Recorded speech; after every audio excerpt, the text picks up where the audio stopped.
Hey everyone, it's Leon. Welcome to another exciting episode of On Release Days, We Wear Teal.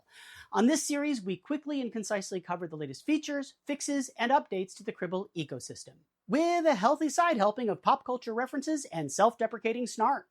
We'll also occasionally tell you about blogs, white papers, and upcoming events. This isn't a deep dive, or even a medium dive. It's a quick explainer of what we did, why we did it, and how you can find out more about it. And you'll always be able to find out about this and much, much more over at Cribl.io. Now, we got a couple of comments from the last episode that, for a show called On Release Days, We Wear Teal, there wasn't much teal. So I guess, let me fix that.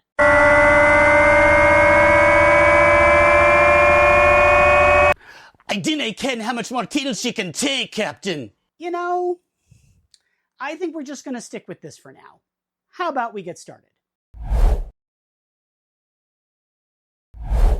Now, one of the big hurdles with making telemetry useful is, well, kind of every step of the process, to be honest. From getting all your data streams into the same bucket, to figuring out what format that data is. What do you mean it's influx data? It's supposed to be syslog! To normalizing that data so it all fits together. How am I supposed to get 42 NetFlow fields and 3 fields from my log files to all go together? And finally, getting it to display something meaningful on the screen. Oh, come on! There was a full system outage at 2:45! And that's only if you know where to look and how to write the query. To help you get past literally all of that, we've given Search a massive upgrade. Now, this new version, which is still just called Cribl Search because naming things is hard, and why mess up a good one, isn't just a name change. It's changing everything about how it works. Instead of just being a federated search, which is getting way faster in this release, by the way, it's got Cribl's Lakehouse automatically baked in. Cribl Search can now do all the heavy lifting for you when it comes to investigations. Once you point a data source at your Cribl Cloud instance, Search will automatically figure out what kind of data it is. And yeah, this is one of those times I'm going to say using AI and not feel like a damn fool. This is the kind of thing automation driven by machine learning was made to do. If you want to filter, sample, enrich, combine, split, bend, spindle, or mutilate that raw data, we've included a bunch of standard pipelines that you can use as is or as a starting point. As I mentioned earlier, where to put the data isn't a question you have to answer right now. It automatically goes into a Lakehouse engine so you can run fast searches. At that point, you can just start querying and displaying the data. Now, if you or your team aren't experts at KQL, that's the Kusto query language, an open source language that lets you easily query structured, semi-structured, and unstructured data. And thankfully, nobody has tried to start calling it Kickle because please don't do that. Anyway, if you aren't an expert, you can use the plain language interface to ask questions. Like, what was going on right before that outage happened? Or, show me all the logs with this specific IP address. Or, do these traces make my butt look big? Okay, probably not that last one. And to be honest, it's also good when you think that something might be wrong, but you aren't really sure where to start looking. The enhanced Cribl Search doesn't replace Edge, Stream, or Lake, but it provides you a standalone option for fast, friction-free searches across all your telemetry, so you can find out what the hell happened and what to fix so you can get back to doing your actual job. For more information about the new Cribl Search, check out the links in the description below. Hey, you know what's really cool? All the different ways Cribl lets you put in data and do fun stuff with it. Hey, you know what's less cool? Missing PII, personally identifiable information.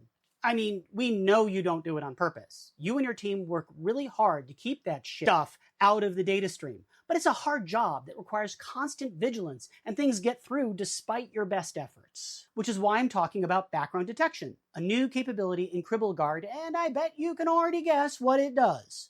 Yup, it scans all the data you have flowing through pipelines and checks it in the background to find previously unknown sensitive data patterns. And yeah, it's using AI, but once again, this is the good use of AI, not the murder body kind.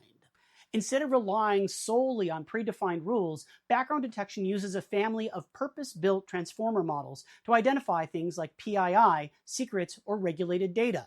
And then it brings it to your attention and gives you the chance to review, ignore, or immediately mitigate it with additional guard rules before they reach any downstream destination. Maybe best of all, Cribl Guard runs both on our cloud and on-prem implementations. Now, if there's one thing I learned from a childhood spent playing with Power Rangers, it's that add-on modules can be incredibly powerful. Cribl Packs are our version of wrist communicators, blade blasters, or thunder slingers. And this month we've made a couple of really cool enhancements to our Pack ecosystem. First up, full fidelity Pack monitoring, which is just a fancy way of saying that we've made it easy to see metrics for pipelines and routes inside of Packs. This fixes what was previously an opaque metric, so now you can see how your data is moving, transforming, and progressing at every stage of a Pack's flow. Next up, Pack-to-Pack and global routing. This is actually an enhancement to Cribl Stream. It lets data flow cleanly between Packs and between Packs and globally defined objects. Why does this matter? Well, until now, data was contained inside a single Pack. But now you can send data between Packs or between Packs and global routes. This lets you build reusable Packs for common tasks and then snap them together like they're Legos. And that lets you cut down on duplication, keep your configurations cleaner, and removes friction from rolling out multi-destination and multi-team workflows. And now, I'm sending you over to Ian the Goat for this week's installment of Cribbits. Is this thing on? Thanks, Leon. Ian the Goat here with today's Cribbits. For Cribl Edge, we've got the Windows installer and upgrade improvements, plus stability and scale hardening. For Cribl Lake, Lakehouse now supports more regions. Woohoo! First, Cribl Stream, check out the new GPT Pack.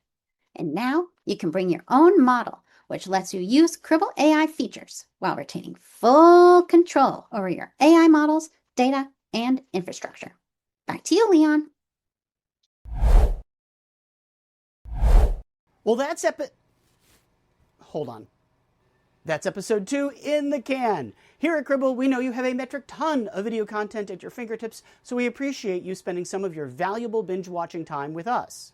Remember, if you loved today's episode, please click like and subscribe to fend off the wrath of the AI algorithm gods. And if you hated today's episode, please click like and subscribe so that my boss doesn't make me do actual work. For myself, Ian the Goat, and everyone here at Cribl, this is On Release Days, We Wear Teal.